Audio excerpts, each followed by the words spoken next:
اعوذ باللہ من الشیطان اللعین الرجیم بسم اللہ الرحمن الرحیم الحمد لأہلہ والصلاة علی اہلہا اما بعد۔ شعبان المعظم کے فضائل اور مناقب کے بیان میں لفظ دعا، لفظ مناجات۔ دعا مانے پکارنا، مناجات معنی سرگوشی میں کچھ کہنا۔ معصوم کی بارگاہ سے دعا بھی نقل ہوئی اور سرگوشی کے حوالے سے مناجات بھی۔ خدا نصیب کرے مسجد کوفہ میں محراب امیر المومنین میں محراب شہادت میں مناجات مولائے کائنات کی تلاوت کا موقع۔ یہ جو مناجات شعبانیہ کے کلمات بیان کیے جا رہے ہیں یہ ماہ شعبان سے مخصوص۔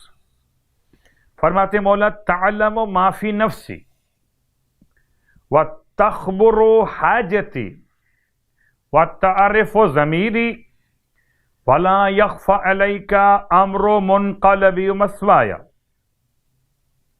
اے خدا، تو میرے نفس میں کیا ہے وہ جانتا ہے، تو میری حاجتوں سے باخبر ہے، تو میرے پوشیدہ کو بھی پہچانتا ہے، تجھ پر پوشیدہ اور مخفی نہیں میرا کوئی بھی معاملہ، چاہے معاملہ منقلب ہو یا معاملہ مسوا ہو۔ ہر ایک معاملہ ظاہر اور غیر ظاہر سب تجھ پر آشکار اور نمایاں ہے۔ وما اريد ان ابدی بہ من منطقی، اور اے خدا میں نہیں چاہتا کہ یہ معاملہ میں سب کے سامنے ظاہر کروں۔ اللہ اکبر۔ یہی سمجھیے کہ مکتب عشق میں مانگنا عیب ہے۔ میں بھی خاموش ہوں، وہ بھی خاموش ہیں، ان کو سب ہے خبر، اس لیے چپ ہوں میں۔ کیا ہوا آنکھ میں گر نمی آ گئی۔ وہاں معاملہ عشق زبان شاعر میں، یہاں معاملہ عبدیت بس زبان مولا میں۔ ماہ شعبان کی آج کی رات کی نماز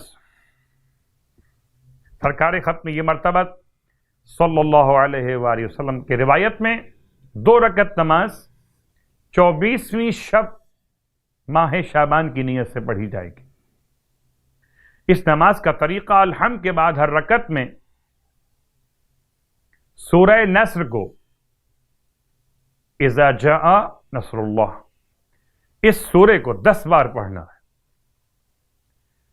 ثواب اتنا کہ خداوند عالم اس کے پڑھنے والے کو نماز کے جہنم اور عذاب قبر سے آزادی عطا فرمائے اور اس کے حساب کو مختصر فرما دے گا، اور اسے آدم اور نوح علیہم الصلاۃ والسلام اور تمام پیغمبران کا دیدار نصیب فرمائے گا اور مقام شفاعت سے اسے مکرم فرمائے گا۔ ماہ شعبان کے روزوں کے بیان میں ختم یہ مرتبہ صلی اللہ علیہ وسلم ارشاد فرماتے کہ جو شخص ماہ شعبان کے 24 روزے مکمل کر وہ 70,000 اہل توحید کی شفاعت کرے گا۔